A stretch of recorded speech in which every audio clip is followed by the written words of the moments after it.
అనాగరిక సమాజం నుంచి నాగరిక సమాజం వైపు అడుగులు వేస్తున్నటువంటి త్రయంలో ఓ వ్యక్తి సామాజిక భద్రత కోరుకుంటున్నటువంటి సమయంలో తాను సమూహంలా బతికితేనే ధైర్యంగా ఉండగలుగుతాననేటువంటి ఆలోచనలో భాగంగా ఒకే నైపుణ్యంతో ఒకే వృత్తిని 2-3 తరాలుగా చేస్తున్నటువంటి వ్యక్తులందరూ కూడా ఒక సామాజిక సమూహంలా ఏర్పడేటువంటి ప్రయత్నంలో భాగంగా కులం అనేటువంటి ప్రస్తావన రావడం జరిగింది.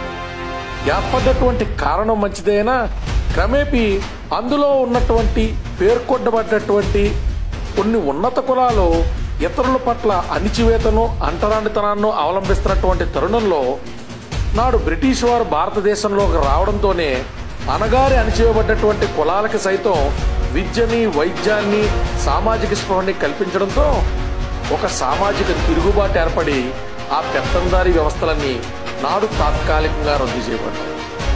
చదువు ఎప్పుడైతే అందరికీ అందుబాటులోకి వచ్చిందో, విద్యా వైజ్ఞానికమైనటువంటి అంశాలు అందరికీ అందుబాటులోకి వచ్చినాయో, ఎవడికంటే తక్కువ కాదు, ఎవడికి బానిస కాదనేటువంటి విప్లవాత్మకమైనటువంటి ఆలోచనలకి తెరలేపడం జరిగింది. అయితే దేశమంతా ఓ పక్కన ఒక రకంగా వెళ్తుంటే ఎప్పటికీ దేశంలో కొన్ని చోట్ల కులం పేరు మీద ఇవాళకి కూడా బలిదానాలు ఇవ్వడం మనం చూస్తూ వచ్చాం.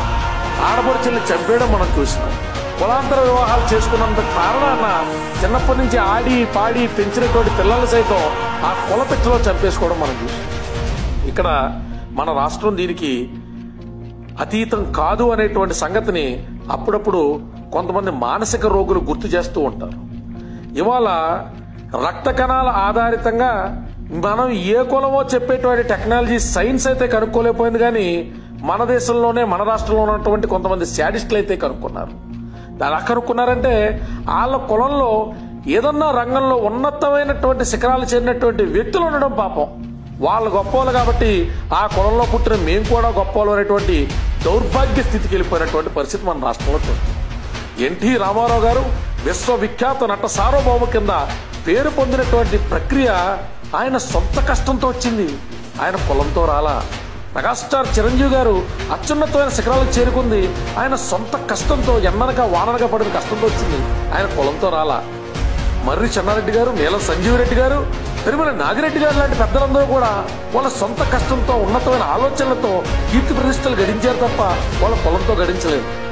ఇక్కడ చెట్టు పేరు చెప్పి కాయలు అమ్ముకునే దౌర్భాగ్యులు మాత్రం వాళ్ళ కులంలో వ్యక్తిగతమైన సమర్థతతో ఉన్నత శిఖరాలు చేరుకున్నటువంటి వ్యక్తుల ఫోటోలు ఎప్పటికీ బల్లెనకాల కార్లెనకాల వేయించుకుని వీడేరు వీరులని విఆర్దా లీడర్స్ అని బతికేటువంటి దౌర్భాగ్యంలో బతుకుతున్నారు.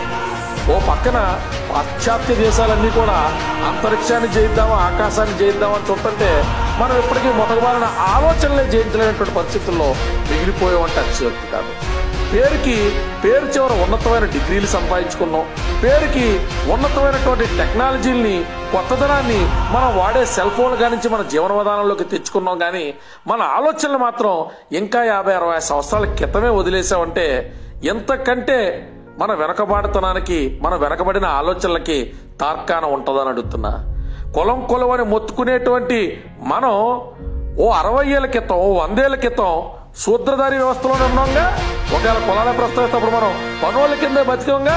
ఇవాళ ఎందుకు ఎక్కడి నుంచో వచ్చినటువంటి నలమంత్రపు సిరి కింద 1-2 సార్లు రాజ్యాధికారం చేపట్టగానే దేశంలో ఉన్న రాష్ట్రంలో ఉన్న వనరులన్నీ మన కులంలో కొంతమంది చేతుల్లో కోటాను కోట్ల కింద మారి ఉండడం వల్లనే మనవేద ఇతరుల కంటే గొప్ప అనేటువంటి ఆలోచనలో బతకచ్చా, అటువంటి విధానం కరెక్టేనా అని ఆలోచించుకోవాలి. మనం చెప్పుకోవడానికి ఏమీ లేనప్పుడే కులం అనేటువంటి అంశాన్ని చాలా పెద్దదైనటువంటి అంశం కింద ప్రస్తావిస్తామనేటువంటి సంగతిని కనీసం ఈ తరం యువకులు గుర్తించుకోవాలి. మన విద్య, విజ్ఞానం, తెలివితేటలు, ఐక్యూ లెవెల్స్, 10 మందికి సహాయపడేటువంటి కమిట్మెంటు, ఇలాంటి ఎన్నో అంశాల్లో మనం నిరూపించుకుని మనం ఇంకొకటి కంటే గొప్పని భావించుకునేటువంటి అవకాశాలు ఉన్నప్పటికీ అవన్నీ పక్కన పెట్టేసి కంటికి కనపడిన ఒక మహమ్మారిని నిత్యం ఇతరుల కంటే గొప్ప అని చూపించుకునే ప్రక్రియలో భాగంగా వాడుతున్నామంటే మనకంటే మూర్ఖులు ఉండవు. మన యొక్క ఆలోచనలో మన కులం ద్వారా మనం ఉన్నతులు అనుకోవచ్చు గాక, కానీ మన అందరి అవసరాలు ఒకటే ఉంటాయి, మన అందరి ఆకలి ఒకటే ఉంటుంది అనేటువంటి సంగతిని జ్ఞప్తిగుంచుకుని కులాల వారీగా విడిపోయి మనం ఏమీ సాధించలేకపోయినటువంటి సంగతిని తెలుసుకుని ఎప్పటికీ ఇటువంటి కులదారి వ్యవస్థ, ఇటువంటి ఛాడ్యం లేనటువంటి మన పక్క రాష్ట్రాలు మనకంటే ముందంజలు ఎందుకున్నాయనేటువంటి సంగతినైనా కాస్త ఆలోచించుకుంటామని తెలియజేసుకుంటూ, కులం పేరు మీద వివక్ష జరిగితే అది ప్రస్తావించుకుని అందరూ ఏకమైతే పర్లేదు, కానీ వివక్షకి కారణమే కులం అని తెలిసి కూడా పదే పదే ఇతరులను తక్కువ చేసి చూపడానికి ఆ కులాన్ని ప్రస్తావించడం మాత్రం నిజంగా వెనకబాటుతనానికి తార్కాణం. జై హింద్.